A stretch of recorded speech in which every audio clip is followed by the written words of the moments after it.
City India news, महाराष्ट्रातील लोकप्रिय news channel.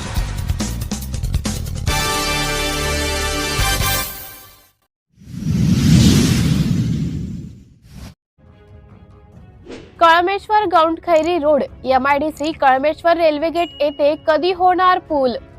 28 November 2024 रोजी Kalmeshwar Gaundkhairi road MIDC Kalmeshwar railway gate क्रमांक 289 येथे स्टेशन मास्तर व गेटवरील कर्मचारी यांच्या लापरवाहीमुळे अनेक लोकांचा जीव जाता जाता वाचला।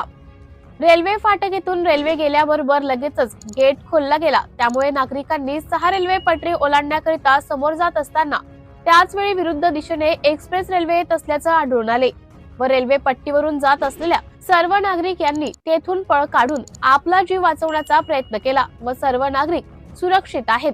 त्यामुळे सर्व नागरिकांनी स्टेशन मास्तर व संबंधित सर्व कर्मचारी यांच्या लापरवाहीमुळे स्टेशन मास्तर व संबंधित सर्व कर्मचारी यांच्यावर कारवाई करण्याची मागणी नागरिकांनी केलेली आहे व जनतेमध्ये MIDC कळमेश्वर येथील गेटवरती पुलाची समस्या वर्षानुवर्ष असून सुद्धा तेथे पूल होत नाही, म्हणून जनतेत रोष दिसून येत आहे। सिटी इंडिया न्यूज साठी उपसंपादक मंगेश गमेश सह अजय हिवराळे, कळमेश्वर।